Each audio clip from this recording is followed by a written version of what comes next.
આજના ચોથા મુદ્દાની 6 સપ્ટેમ્બરનો બનાવ છે। અમદાવાદના બાકરોલ નજીક બીટ વિસ્તારમાંથી એક યુવતીનો મૃતદેહ મળી આવ્યો। આ કેસમાં નવો ખુલાસો સામે આવ્યો છે। યુવતીના પરિજનોએ જ યુવતીની હત્યા કર્યાનું પોલીસ તપાસમાં સામે આવી ગયું છે।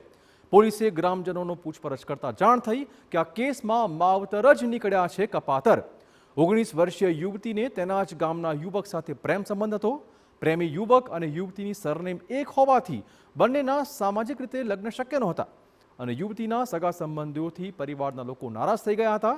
ગામમાં બદનામ થવાના ડરથી પિતા અને પિતરાઈ ભાઈએ વડોદરા નજીક અનઘડ મંદિર દર્શન કરવાના બહાને યુવતી લઈ ગયા અને હાલોલ નજીક ગળે ટૂંપો આપી હત્યા કરી નંખાઈ।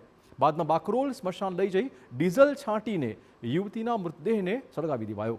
મૃતકના પિતા, કાકા, પિતરાઈ ભાઈઓ સહિત આ કેસમાં કુલ 4 આરોપીઓને પોલીસે પકડી પણ પાડ્યા છે। લગ્ન થવાની જો કોઈ સામાજિક રીતે શક્યતા ના હતી ઓર બદનામીના ડરથી એને ગામમાં અને સમાજમાં બદનામી ના થાય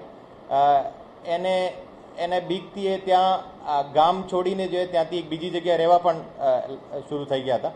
પછી આ જે છોકરી એ આપણે પ્રેમી સાથે જ જવા માંગતી હતી ઓર એનો એક વાંધો લઈને જો આ છોકરીને એનો પરિવાર હલોલ બાજુ એક અનગઢ મંદિર છે માતાજીનું, ત્યાં મંદિરમાં બાધા દૂર કરાવવા બહાને લઈ જઈ ત્યાં હલોલના નજીક જે કેનાલ છે આ કેનાલને નજીક એમનો જે ત્યાં ગળો ટૂંપો કરીને એનો મર્ડર કરી દીધો હતો।